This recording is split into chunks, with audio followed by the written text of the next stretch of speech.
ආයිබෝවන් සුබ දවසක් දුවල පුතලා හැමෝටම. අද මම ඔයාලට කියලා දෙන්න හදන්නේ 10 වසර පාඩමේ තියෙන 10 වසර පුතේ තියෙන 4 වෙනි පාඩම. 4 වෙනි පාඩම පුතේ භාග. භාගයක මුලින්ම ඔයගොල්ලෝ දැනගන්න ඕනේ අපි හිතමු මෙන්න මේ වගේ භාගයක් තිබ්බොත් මේකේ පුතේ මේ පහලින් දැක්වෙන්නේ හරය. මේ තියෙන්නේ ලවය. හරයයි ලවයයි. භාගයක විශේෂයෙන්ම දැනගන්න ඕනේ හරයයි ලවයයි. අපි දැන් කොටු පොතක හරයයි ලවයයි ලියනකොට උඩ කොටුවේ 3 ලියලා යට කොටුවේ තමයි 4 ලියන්නේ. එහෙනම් හරය පහලින් ලියලා ලවය ඉහළින් ලියනවා. මෙන්න මේක මුලින්ම ඕගොල්ලන්ට කියලා දෙන්න ඕනේ. පැහැදිලි නේද එහෙනම්? ඊගාවට මම ඔයාලට කියලා දෙන්න හදන්නේ භාග වර්ග. තත්ත්‍ය භාග. තත්ත්‍ය භාග නැත්නම් නියම භාග. නියම භාග. තත්ත්‍ය භාගයක්. නියම භාගයක් කියලා කියනවා පුතේ අපි මෙන්න මේ වගේ හරය විශාල වෙලා හරය 7 වෙලා ලවය 3 වුණා. හරය විශාල වෙලා ලවය කුඩා වන භාගයකට අපි කියනවා නියම භාගයක්. හරය විශාලයි. ලවයට වඩා හරය විශාල භාග. ලවය කුඩා. ඒ කුඩා වෙන්නේ හරයට වඩා. හරයට වඩා ලවයගේ විශාල වෙනවා නම් ඒකට කියනවා තත්ත්‍ය භාගයක් නියම භාගයක්. පුතාලා දන්නවද හරයයි ලවයයි මතක තියාගන්න ක්‍රමයක් තියෙනවා. හරයට කියනවා හරය හරකා. හරකගේ පිට උඩ ළමයෙක් ඉන්නවා. ළමයා. එහෙනම් ලවය. ළමයාගේ බර අඩු වුණොත් ළමයාගේ ප්‍රමාණය අඩු වුණොත් හරකට උස්සගෙන යන්න පහසුයි නේද? හරකා විශාල වෙලා ළමයා කුඩා වෙනවා. එහෙනම් ඒක නියම විදිහට වෙන්න පුළුවන් දෙයක්.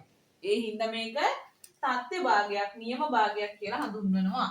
ඔයාලට මතක තියාගන්න ඕනි වෙන්න තමයි මම මේ දේ කිව්වේ. හරිද? එහෙනම් තත්ත්‍ය භාගවල උදාහරණයක් ලියන්න පුළුවන්. 7න් 2, 5න් 1, 8න් 3, 9න් 4 වගේ භාග තත්ත්‍ය භාග නැත්නම් නියම භාග කියලා හඳුන්වනවා. මේ පළවෙනි එක. දෙවෙනි එක ඒකක භාග. ඒකක භාග. ඒකක භාගයක් කියනවා පුතේ ලවය එක වෙච්ච භාගයක්. ලවය එක වූ භාග. ඒකක භාග කියලා හඳුන්වනවා.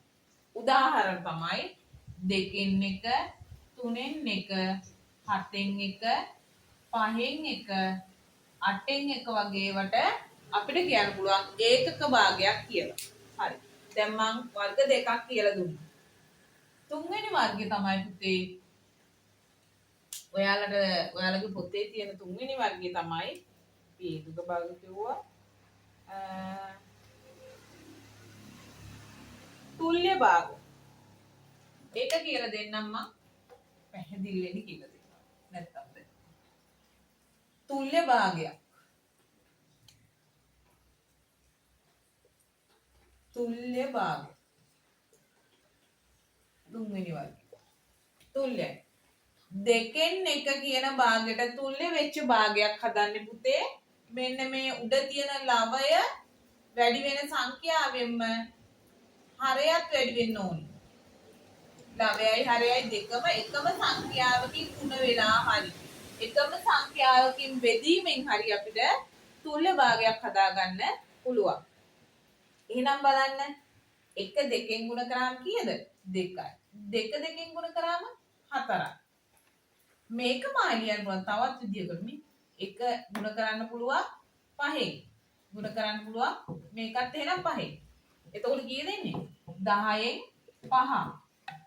ඒ වගේම ආයේ 2න් 1 ගුණ කරන්න පුළුවන් ඕනම සංඛ්‍යාවකින් ඕනෑම පූර්ණ සංඛ්‍යාවකින් 10යි. එතකොට 10 20 මේ විදිහට ගන්න පුළුවන්. පුතාලට එහෙනම් තුල්‍ය භාග කොහොමද හදාගන්නේ කියන එක පැහැදිලි නේද? ඒ වගේම පුතේ තුල්‍ය භාගයක් තවත් ක්‍රමයක් තියෙනවා. මේ ගුණ කරලා හදන විදිහනේ මම කිව්වේ.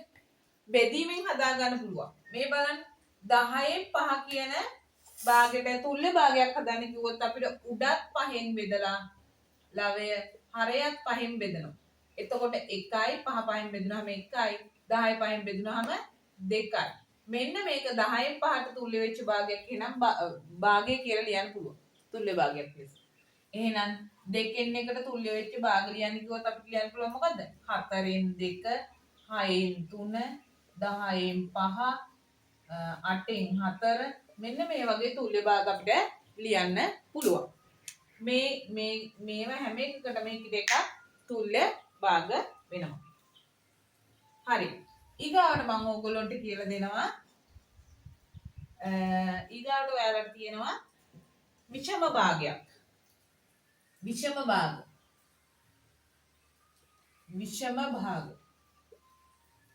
විෂම භාග. විෂමයි කියන්නේ විෂමයි. වෙන්න බෑ.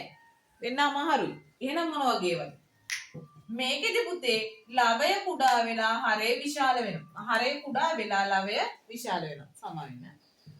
හරය තමයි එතකොට මෙතෙන්දී කුඩා වෙලා තියෙන්නේ. හරක.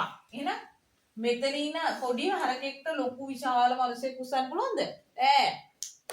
විෂම දෙයක් වෙන්න බෑ. එහෙනම් මෙන්න මේකට විෂම භාගයක් කියනවා. හරය කුඩා වෙලා ලවය විශාල වෙච්ච භාගයකට කියනවා අපි විෂම භාගයක් කියලා. එහෙනම් ඒකට උදාහරණ ලියන්න පුළුවන් අපිට හරය කුඩා වෙච්ච භාග 2න් 5 3න් 6 4න් 9 මේ වගේ ඒවට කියනවා අපි විෂම භාග කියලා. හරි. ඊගාවට පුතේ මිශ්‍ර භාග. මේ විෂම භාගයි මිශ්‍ර භාගයි දෙක සම්බන්ධයක් තියෙනවා. මිශ්‍ර භාග. මිශ්‍ර වෙලා. මිශ්‍රණයක් වෙනස් ඒවා එකතු වෙලා වෙනස් ඒවා තියෙනවා මේකේ. මොකක්ද දන්නවද? පූර්ණ සංඛ්‍යාවකුයි භාගක කොටසකුයි තියෙන ඒවා. මේකට කියනවා පූර්ණ සංඛ්‍යාව. පූර්ණ සංඛ්‍යාව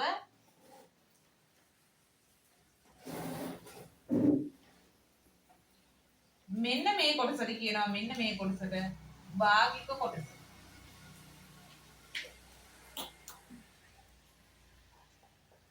පූර්ණ සංඛ්‍යාවකුයි භාගික කොටසකුයි මිශ්‍ර වෙලා මිශ්‍ර භාග හැදිලා තියෙනවා.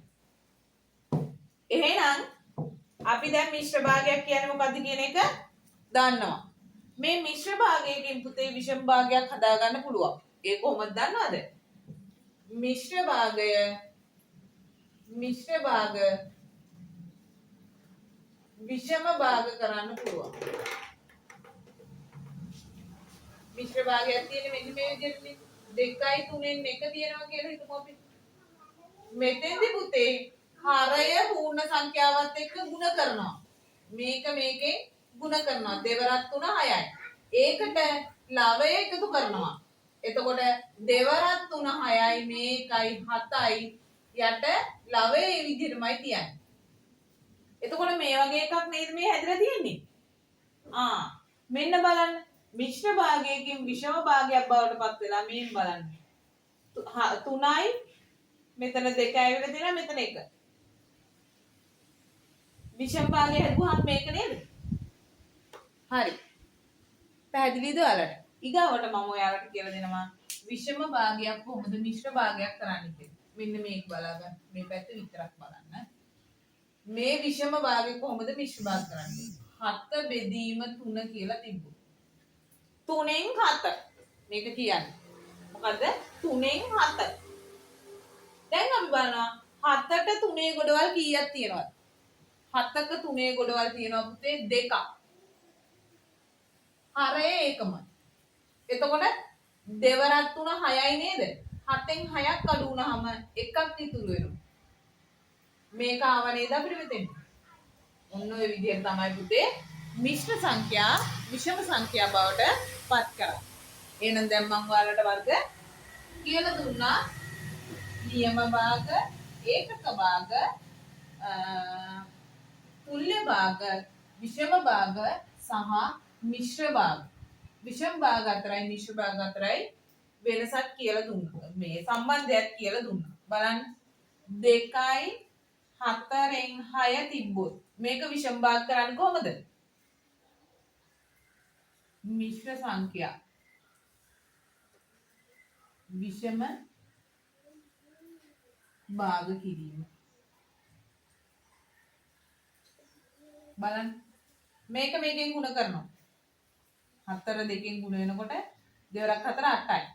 8ට 6ක් එකතු වෙනවා. 8යි 6යි කීයද? සෝරි.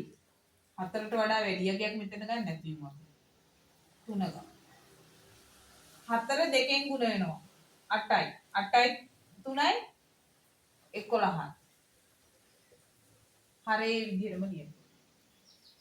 ඔන්න ඔය විදිහටයි පුතේ මිශ්‍ර සංඛ්‍යා විෂම සංඛ්‍යා බවට පත් කරගන්න.